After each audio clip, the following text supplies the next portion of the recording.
Hello and welcome back to the Indian PokeTube. This is an absolutely broken team which has gone on a crazy streak so far, and this is going to be a core of the Gliscor. I get the worst possible lead in the first match. I get absolutely hard-walled by an ice type, so I have to save switch to my Azu here. I don't like using the Azu, but again, it's like something which is doing amazingly well, and I wanted to show a team with which you can comfortably climb. So I'm able to draw out a Quagsire, which is amazing, land that big Hydro Pump there, and we can also keep our little Galarian boy, Galarian Weezing, away from this little mud boy.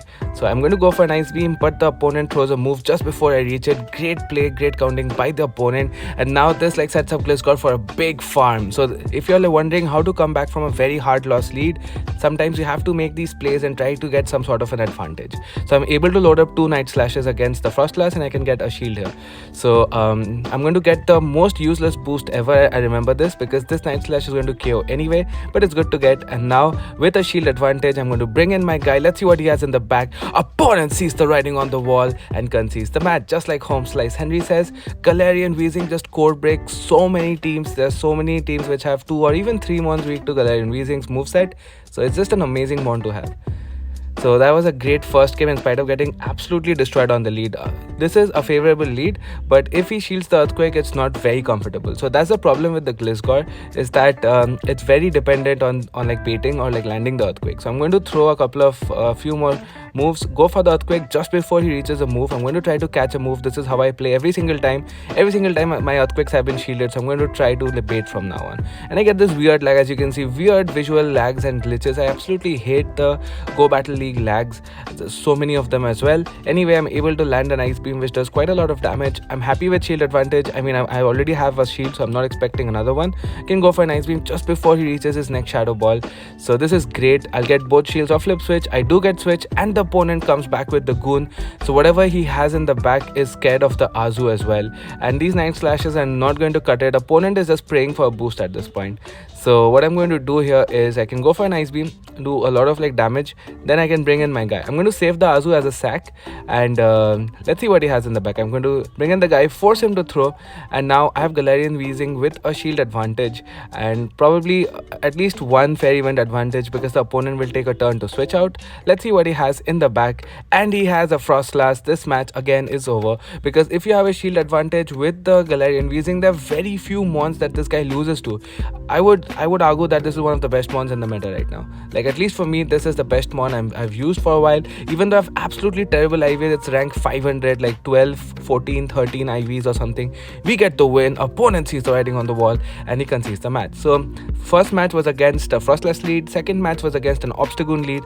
And now I'm going to show you a full set of battles, and you'll see how the team does against various different kind of leads, including Noctowl and Lanturn, all the common leads, so you know how to play your way around them.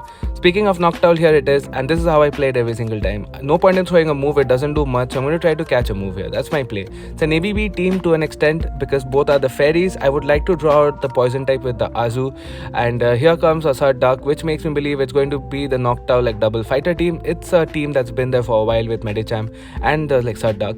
So we are able to grab a shield with the Ice Beam after loading up to the play rough. This is fine. We can let the Leaf Blade go. Opponent can take us out, and now I have to bring in, I think I have to bring in my guy, the Galarian Weezing here, because the Leaf Blade would do a lot. And I'm going to throw the Brutal Swing. This thing is super glassy, and he has more than enough for the Brave Bird. I shield the Brave Bird correctly, and this Brutal Swing is going to kill the little duck. And if the duck chooses to shield, I can wham bam combo play, go for the Night Slash and take out the duck. So now I have a shield advantage, and I also have a bit of an energy lead over there. Now in comes the Noctowl. I'm going to CMP him, and the opponent tries to make a catch on the Buzzwole. Great play there.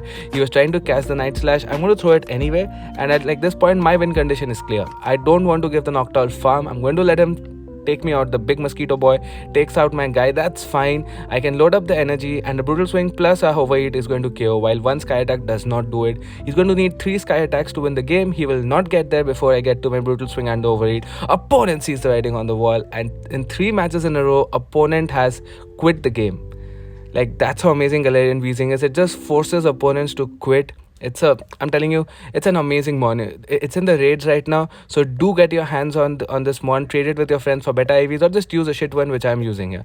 Worst possible lead against an Azu. Can we win this game? Because Azu, we don't even have player off on our own Azu. I'm going to catch an Ice Beam, which is again, these are the plays you have to make to get an advantage in the game. So at least I'm able to get some sort of advantage, waste opponent's energy and store up energy on my own guy. But I don't have the player off. As you can see, it's a safe switch. It's supposed to draw out a grass type. It's supposed to draw out the Registeel, and that's why I have these two moves. I'm forced to go for Hydro Pumps, but like you'll see, it's not that bad. If you're able to catch a move like I just did, catch the Ice Beam, so it's not bad because I'm going to put the guy into farm down range for the next one. So it's absolutely fine. I do not regret getting rid of player off.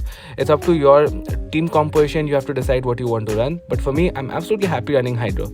As you can see, the opponent has to throw another move, otherwise I'll reach the Ice Beam and force a shield. So the opponent is forced to throw the move, and he's in perfect farm down range for my Galarian Weezing. And even though we were so hard counter on the lead, the worst possible lead to face, but we're able to come back strong. Let's see what he has in the back. He brings in a Sableye. I could go for the like the overheat, but it does not really KO, so it's safer to go for 2 brutal swings. That's what I'm going to do, go for the 2 brutal swings. And if he's bringing in a Sableye, it could be another Ghost in the back, because there is the famous team of Azu, Sableye and Ghostry, or Azu and 2 Ghosts. So I'm expecting another Ghost in the back at this point, or it could be really anything. Anyway, so I'm going to go for another brutal swing. Does the opponent know the counts? He does not. And my Galarian Weezing, the smoky boy, goes for the brutal swing, takes down the Sableye. He has a Medicham in the back. Opponent sees the writing on the wall, and that's 4 matches in a row that the opponent just quit out. The sheer might of Galarian Weezing is too much for them to handle. In spite of getting super countered on the lead with Azu, we didn't have player off. The boy on the lead was taking super effective damage from the bubble. Galarian Weezing has only rested moves, and we still came back.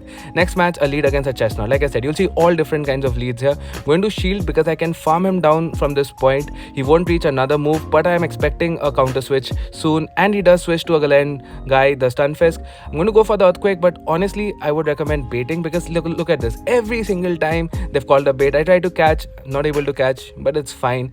So I'm going to recommend you guys to bait, alright, because all of my Earthquakes were shielded on the guy today. Even though I went super positive, I only lost like 1 game I think in the middle, but still, in spite of that, I mean, just bait, guys. Anyway, so I'm going to tank the 2 Earthquakes. Azu is a thick boy. Even though mine's non-excel, it's almost a hundo. Go for the Hydro Pump. Boom, take down the guy, and in comes a guy, the fishy boy. So that's not looking good. The fishy boy is very bad for a whole team. This is another one of the score breakers like the Azu.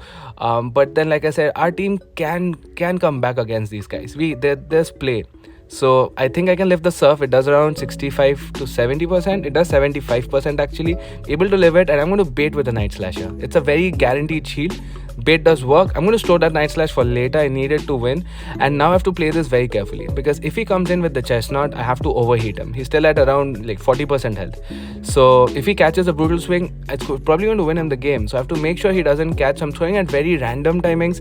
Like this one's a CMP because I'm expecting him to take my final shield before switching out. So this is the reasoning why I went for CMP. In comes the guy. I can off him a little bit. I think a superpower might take me out because I'm kind of glassy. I'm going to go for the big overheat, take him out, and I can go for a brutal swing, and now this seals the game because I have a loaded Night Slash on my guy. So even if the Lanturn chooses to farm me down, which I don't think he can do, it doesn't matter because I do have a loaded move on my guy, on my flying boy. I get the Night Slash off. I don't know if it was a CMP, it probably was. This is going to take out the fishy boy, and that's a great game. So another different lead, facing Lanturn in the back, but we're able to come around. Energy management, catches, and move counting, these are the things, these are the skills that are really required to get these. So it's 3 out of 3 so far. I think we have one more battle to show. We won a whole ton of games with this team, so I'm not showing all of them. I'm showing the lead, different leads. There were multiple Noctowl leads, multiple like Lanturns in the back, multiple Azu leads. So this is going to be a different lead. I hope. I really chose the videos in that order, and this is going to be a Whiscash lead. Okay, so it's finally a decent lead for us. Opponent safe switches to Noctowl, so same game plan, guys. Going to try to catch a move, but this time on the Weezing. The reason is I don't want the Weezing to be aligned to the little like mud boy at any point in the game. I'm going to CMP him on the second sky attack with the overheat, and let's see if he wants to shield this. He does. That's fine, because look, both my mons are pretty good against the guy, and I'm also expecting a Lanturn in the back. So at this point I was thinking that my win con is with my Gliscor. My Gliscor can just sweep once this owl is gone. I am expecting Lanturn again, like I said, so, or it could be a flyer as well. So whatever it is, I'm really hoping that my Gliscor just sweeps. So I'm going to use up my Azu in this matchup and go for a farm down here. I can reach a move, that's fine. I can farm him down all the way, and we'll see what he has in the bag. Alright, go for the farm down. Let's see if he brings in the Whiscash. I can go for Hydro. He has a little Emolga, so he does have a Lanturn as well as a Flyer. It's 2 in 1. It's the electric and flying type. I can get a shield with the Ice Beam. I can go for another Ice Beam. Getting weird lag again. Let me know if you guys are facing a similar kind of lag visual glitches. And I go for the Wham Bam combo play, but it ends up hurting me because it's a CMP. I didn't want this to happen. I lose the CMP, but it's fine. I can go for a Night Slash, take out the guy. Acro might have even like one shot, which is why I shielded. And now it's going to be a pretty straightforward game. Even if he baits, it's fine. I can outpace to a Night Slash plus an Earthquake. So yeah, so it's absolutely over. There's nothing the opponent can do. Even if he baits, like I said, it's going to take 9 plus 4, 13 much shots, whereas I had a lot of energy as well. Go for the big Earthquake. It's going to boom, take down the little mud boy. I can highly recommend this team, guys. This team is absolutely busted. Do like the video, subscribe to the channel, share it with your friends, because I've been putting a lot of work into this. Thank you guys. See you guys.